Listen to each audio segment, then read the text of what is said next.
오늘은 그런 교회가 있나요? 라는 제목으로 함께 말씀 나누려고 합니다. 제가 친한 형 중에 신천지 사역을 하는 형이 있어요. 신도가 된 성도들을 만나는 사람이 있는데, 만나서 이제 신천지인 사람들한테 이제 교리로 접근할 거 아니에요. 얘네들이 뭐 이렇게 어떤 교리를 이야기하니까 그거랑 이제 우리가 믿는 교회 신앙이랑 이렇게 둘이 이제 싸움, 어떻게 보면 싸움이죠. 교리 싸움을 해요. 이렇게 막 얘기를 하다 보면 이제 그래도 기독교가 좀 세니까 이렇게 싸우다 보면 이겨요. 논리에서 조금 이겨요. 근데 얘가 이 신천지 교인이 하는 말이 마지막 말이 이거예요.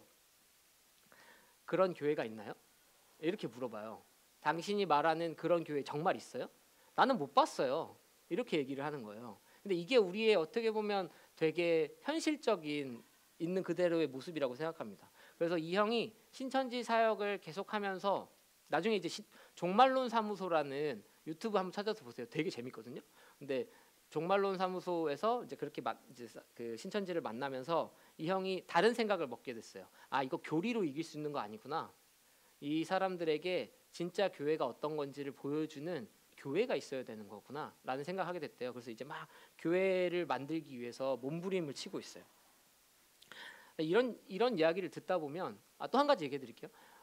이번 주에 제가 가르쳤던 제자들이 이제 놀러 왔는데, 와서 밥 먹고 차 마시다가 이런 질문을 하는 거예요. 전도사님, 혹시 저 진짜 궁금한 게 있는데 물어봐도 돼요? 이렇게 물어보더니 23살이거든요. 스킨십은 어디까지 해야 돼요? 이렇게 물어보는 거예요. 자기가 지난주에 수련을 해가지고 너무 은혜 받았대요.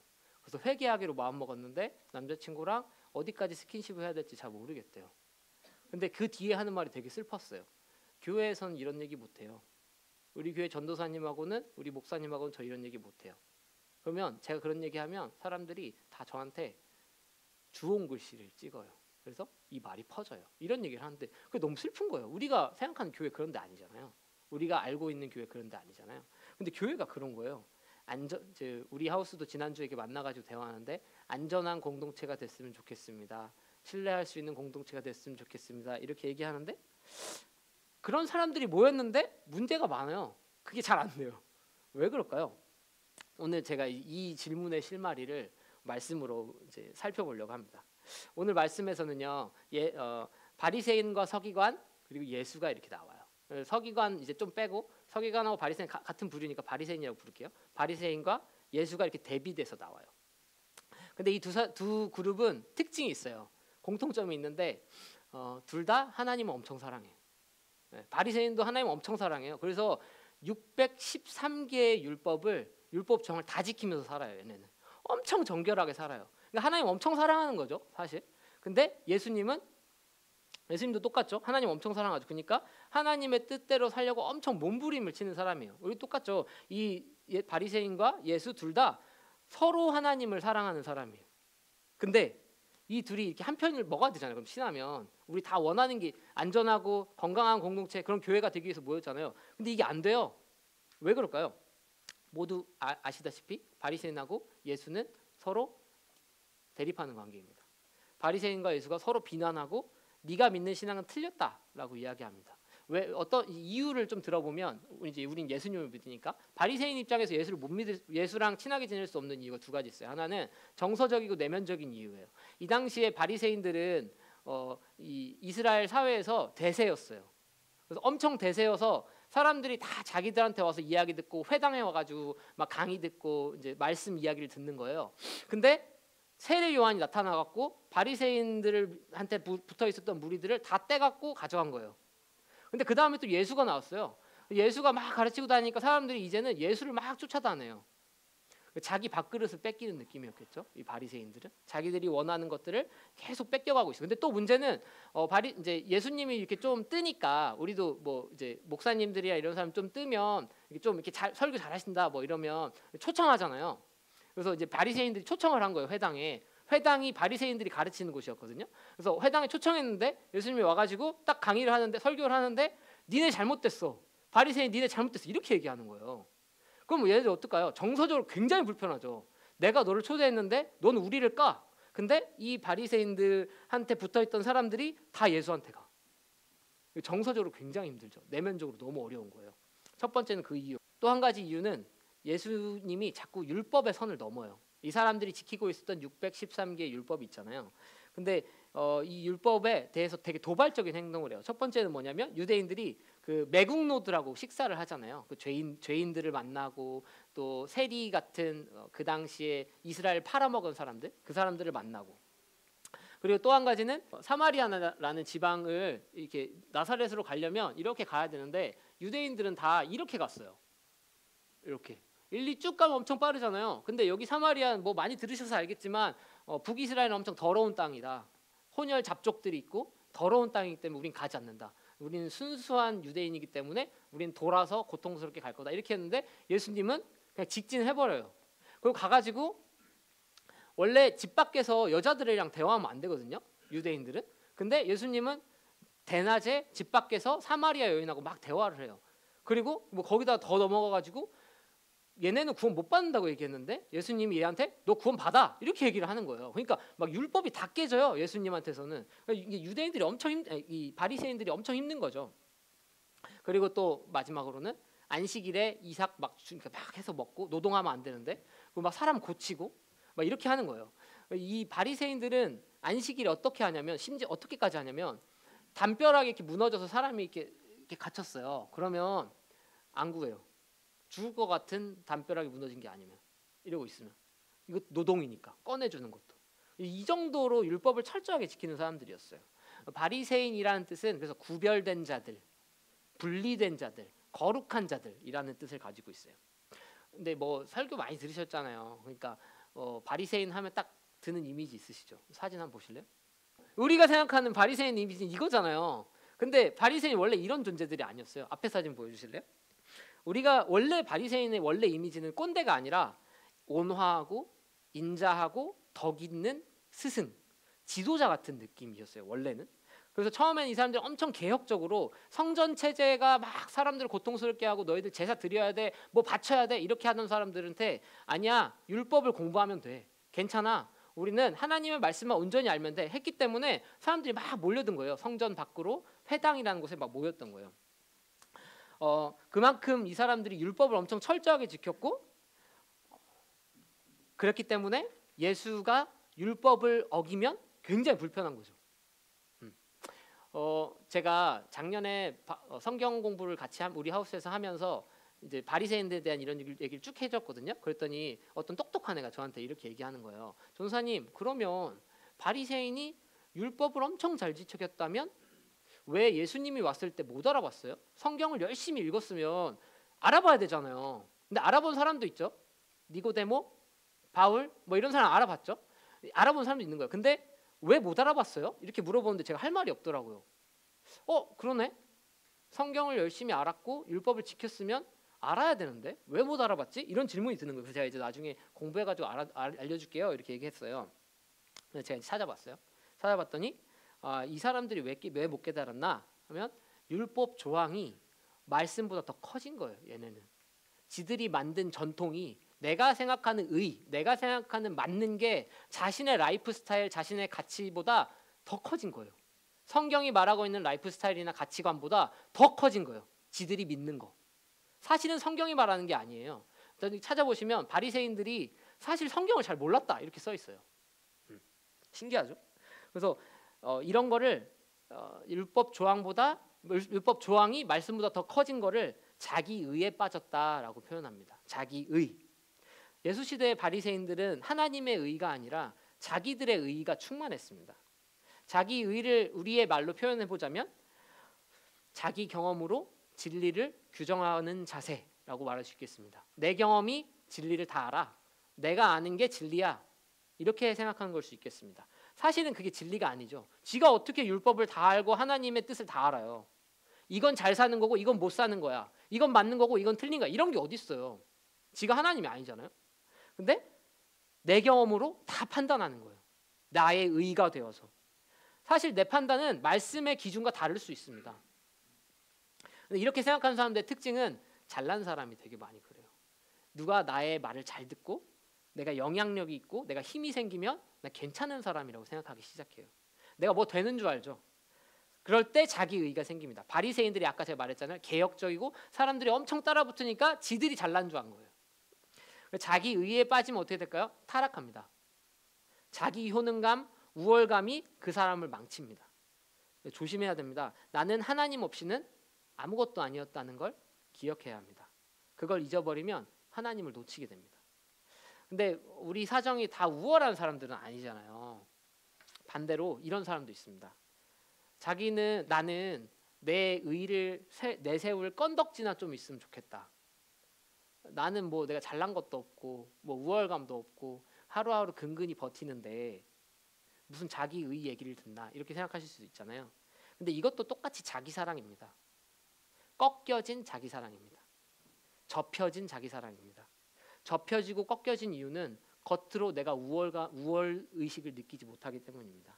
왜 속으로는 근데 나는 왜 저런 인생을 못 살지? 이렇게 생각하는 게 인간입니다. 그래서 오늘 나한테 하나님이 주신 것을 가장 족하게 여길 줄 아는 사람이 되는 것이 하나님의 사람입니다. 하나님은 분명히 내가 우월감을 느끼든 좌절감을 느끼든 분명히 나를 향한 계획을 갖고 계시기 때문입니다. 다시 돌아와가지고 예수님이 이제 그래서 자기 의에 빠진 그 사람들을 이렇게 막 뭐라 하잖아요. 율법을 재정립하기도 합니다. 우리가 읽은 말씀에 보면은 나는 율법을 폐하러 온 게 아니라 완성하러 왔다 이렇게 이야기합니다. 예수님이 실제로 근데 폐해요. 막 아까 말한 것처럼 안식일 지켜야 되는데 안식일 안 지키잖아요. 그럼 뭐야? 뭔 말이냐? 율법 조항이 가장 중요한 걸 왜곡할 때 율법을 재정립하는 거예요. 예를 들어서 설명해 볼게요. 모세 시대에 모세가 이혼 증서를 줬어요. 너네 이혼해. 근데 이혼하려면 이혼 증서를 줘야 돼. 이건 되게 좋은 의미였거든요. 그 여자를 지켜주는 힘이었어요. 근데 이 예수 시대의 이혼 증서는 사마리아 여인이 5번 남편이 있었던 거 아시죠? 이게 어떤 맥락이냐면 남자들이 이혼 증서만 주면 이 여자랑 헤어질 수 있는 거예요. 그러니까 이 여자는 엄청 소외되는 거예요. 이 여자가 타락하고 방탕한 여자여서가 아니라 이 여자가 계속해서 그 남자들의 후려침을 당하는 거예요. 이 당시 예수 시대의 이혼 증서라는 건 그렇게 악용되고 있었어요. 그럼 이거 예수가 봤을 때 이혼 증서 줘야 돼요, 말아야 돼요? 안 줘야 돼요. 이혼하면 안 돼요. 너 정신 차려라. 이렇게 얘기하는 거죠, 예수님이. 이런 정도로 율법은 지키는데 율법 조항은 지키는데 그 사람이 살아나지를 않는 거예요. 이 당시에. 이거 문제죠. 말로는 하나님을 얘기하고 말로는 믿음을 얘기하고 성경과 예배를 이야기하는데 행위로는 자기만 강화하고 자기가 유익한 것만 행동을 하는 거예요. 누군가한테 보이기는 엄청 좋아 보이는 모습을 보이고 싶어 하는데 결국은 지를 위한 삶밖에 안 사는 거예요. 이 바리새인들이 이 자기들 율법을 갖고 있잖아요. 그러니까 다른 권력자들한테 이렇게 율법을 이용하면 당신들이 원하는 꼼수를 사용할 수 있습니다. 이렇게 적용해 줬던 사람이에요, 이 당시에. 그러니까 바리새인 혼나야죠. 예수님이 바리새인은 이렇게 얘기해요. 너희는 버리고 가르치는 자들이다. 너희는 제대로 믿는 게 아니라 버리고 가르치는 자들이다. 이렇게 이야기합니다. 가르친다는 건 이제 바리새인이 회당에서 가르쳤으니까 가르치는 자다라고 설명한 건데요. 같이 말씀 읽어볼게요. 19절 상반절. 자, 시작.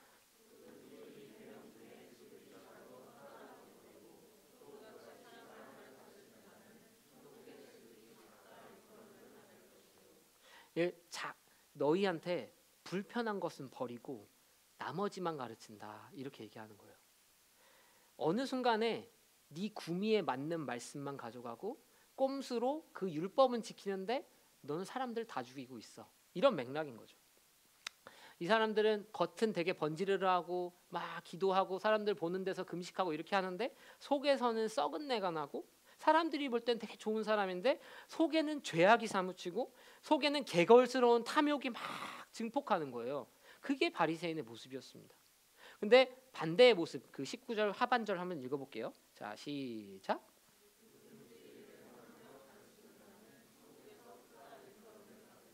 예수님이 이 두 가지를 이렇게 대비해서 보여주십니다. 앞에는 바리새인에 대한 이야기고요. 두 번째는 행하면서 가르치는 사람은 천국에서 크다 일컬음을 받는다라고 이야기합니다. 어떤 말일까요? 버리지 않고 너한테 불편한 말씀을 버리지 않고 네가 그 말씀을 붙들면서 너한테 불편한 건데 붙들면서 너한테 부담이 되더라도 그것을 행하는 자에게 복이 있다. 천국이 그 사람에게 크다 일컫는다라고 말하는 거예요. 속에서는 이게 막 부대끼고 굳이 이렇게까지 해야 되나, 아무도 안 알아주는 것 같은데, 내가 이거 해봤자 변화도 안 되는 것 같은데, 나만 손해보는 것 같은데, 하나님 이거 맞아요! 라고 하면서 내가 넘어지고 의심하고 고통당하고 포기하다가도 다시 일어서서 행하는 사람을 천국에서 크다라고 일컫는 겁니다. 예수가 주목하는 행하면서 가르치는 자입니다. 이것이 하나님의 뜻대로 살려고 깨지고 부딪히고 고뇌하고 씨름하는 삶을 말합니다. 여러분은 어느 편에 있으세요? 버리고 가르치는 사람입니까? 행하면서 가르치는 사람입니까? 하나님의 시선에서 여러분은 어떤 존재입니까? 혹은 사람의 눈에는 멀끔하고 괜찮아 보이는데 내 삶의 필요에 맞게 말씀을 취사 선택하는 바리새인은 아닙니까? 당신은 불편한 말씀을 버리는 사람입니까? 그걸 붙들고 끙끙 앓으면서 하나님 앞에 서 있는 사람입니까? 여러분은 오늘 이 예배에 오면서 오늘 이 예배 가운데 정말 의에 줄이고 목이 마르십니까? 혹시 종교 활동을 하러 오신 건 아닙니까? 종교 행위를 하러 오신 건 아닙니까? 당신은 오늘 살아있는 하나님을 기대하십니까? 당신의 삶을 다스리고 보호하고 통치하시고 당신과 함께 하시는 그 하나님에 대한 기대가 있으십니까? 나 그래도 예배는 드리는데요. 나 그래도 기도는 하는데요. 나 그래도 라고 이야기하는데 하나님의 온전한 관심은 종교적 행위가 아닙니다. 당신이 하나님께 당신의 삶을 맡기고 하나님이 내 삶을 컨트롤해 주시기를, 내 삶의 가치가 변해서 하나님이 원하시는 것을 향해서 가고자 하는 그 마음을 우리에게 요구하십니다. 성경이 말하는 의로움, 완전함이라는 거는 막 엄청 잘 되고 흠이 없고 깨질 게 없는 게 아니에요. 우리 행위 자체는 완벽할 수 없어요. 하나님은 완벽하시니까요. 그 의로움을 향해서 하나님의 뜻을 향해서 우리가 찬양으로 고백한 것처럼 하나님의 나라를 향해서 막 달려가는 그 과정, 그 씨름, 그 분투가 하나님의 의, 하나님의 완전함을 드러낸다는 겁니다. 우리가 완전해서가 아니라 우리의 그 분투와 씨름을 하나님이 의롭다, 하나님이 온전하다라고 선포해 주시는 겁니다. 하나님의 뜻을 구하고 하나님을 쫓는 그 믿음을 보시고 하나님이 의롭다고 칭하십니다. 아까 처음에 이야기했던 것처럼 그런 교회가 있어요? 라는 질문 앞에서 우리는 교회 또한 그렇잖아요. 완벽한 교회가 어디 있어요? 뭐 엄청 대단한 사람이 어디 있어요? 우리가 꿈꾸는 교회의 완전 무결함이 교회의 됨이 아닙니다. 우리가 하나님을 향해서 부딪히고 깨지고 변화하고 결단하는 우리의 모습이 의롭고 완전하고 교회다운 것입니다. 하나님의 말씀을 당신의 지표로 삼으십시오. 기준으로 삼으십시오. 끊임없이 나를 돌아보는 그 말씀 앞에 서야 우리는 다시 살아날 수 있습니다. 다시 새 힘을 얻을 수 있습니다. 바리새인들은 어느 순간에 자신들의 기준에 똘똘 뭉쳐가지고 예수님이 오셨을 때 그 하나님 나라에 반응하지 못한 사람들이었습니다. 자기 의에 갇힌 사람들이었습니다. 변화를 거절했습니다. 예수님이 이 바리새인들에게 이렇게 비판합니다. 너희가 하늘나라의 문 앞에서 너희뿐만 아니라 모두 들어가지 못하게 하고 있어. 하나님 나라를 너만 못 들어가는 게 아니라 모든 사람을 다 못 들어가게 하고 있어 라고 비판하십니다. 이 말은 뭔가요? 우리가 교회라는 겁니다. 당신이 당신의 삶으로 하나님의 뜻을 드러내야 합니다. 당신은 당신의 기호에 맞게 말씀을 취사 선택하는 사람이 아니라 당신의 삶의 현장에서 그 말씀을 붙잡고 씨름하는 사람이 되어야 합니다. 하나님이 오늘 우리에게 이렇게 요청하십니다. 사실 저는요, 저 이런 말씀 별로 안 좋아하거든요. 이렇게 해야 됩니다. 이런 별로 안 좋아하는데 제가 이제 매주 예배인도 하고 기도인도를 하잖아요. 근데 하나님 저한테 되게 강하게 주시는 마음이 있었어요. 뭐였냐면 적당히 하지 말라는 것이었습니다. 적당히 하지 마라. 두려워하지 말고 믿기만 하라. 내가 너의 하나님이고 내가 너를 만들고 내가 너를 세우고 내가 너를 준비할 것이다. 내가 너를 회복할 것이다. 너는 믿기만 하라 라는 것이었습니다. 그럼 우리는 어떻게 반응해야 됩니까? 완전을 선택해야 됩니다. 내가 깨어지는 것을 선택해야 됩니다. 하나님 앞에 의로운 삶을 선택해야 됩니다. 믿음은 다음 걸음이 보이지 않아도 그 걸음을 걷는 것입니다. 다음 걸음 계단이 없는데 내가 발을 내딛는 게 믿음입니다. 보여서 다는 게 아니에요. 그냥 던져보는 거예요. 세상이 우리한테 그런 교회가 있어요? 라고 물을 때 여러분, 그런 교회가 여기 있다. 모두가 그럴지 모르겠지만 나는 그렇게 살려고 몸부림치고 있고 내가 아는 누군가는 그렇게 살려고 애쓰고 있어. 우리는 그게 교회라고 믿어. 라고 하는 우리가 되었으면 좋겠습니다. 그런 그리스도인이 되시기를 주님의 이름으로 부탁드립니다. 함께 그 길을 걸으시는 저와 여러분이 되시기를 축복합니다. 아멘. 반주해 주시겠어요? 쉽지 않은 말씀입니다. 현실에 부딪힐 때마다 우리한테 상처가 생기잖아요. 하나님의 말씀대로 따라가려고 막 몸부림치다 보면 상처가 생깁니다. 근데 그 아픔이 봉합될 틈도 없이 또 다른 상처가 생겨서 생채기가 나고 그렇게 살기가 너무 어려워집니다. 근데 주님은 우리한테 이렇게 말씀하십니다. 너의 아픔이 너의 영혼의 나이테가 되었어. 그게 나의 흔적이야. 나의 스티그마가 너의 상처에 새겨졌어. 이스라엘 백성들이 제국의 압제 속에서 순교당할 때도 이렇게 이야기했어요. 순교당해서 막 죽어갈 때 내가 너의 순종을 하늘의 별처럼 새겨두었어. 내가 너의 그 결단과 도전을 영원토록 하늘에 빛나게 할 거야. 하늘의 별처럼 달아주고 너의 삶을 영원토록 내가 기뻐할 거야 라고 말씀하셨습니다. 여러분, 하나님은 당신의 작은 순종과 깨어진 마음을 다 기억하시는 분입니다. 자신의 노트인 하늘에 별처럼 새겨두시는 분입니다. 우리가 이 약속을 믿고 오늘 하나님이 우리에게 주신 마음을 붙잡고 기도하며 나아갑시다. 함께 기도하겠습니다.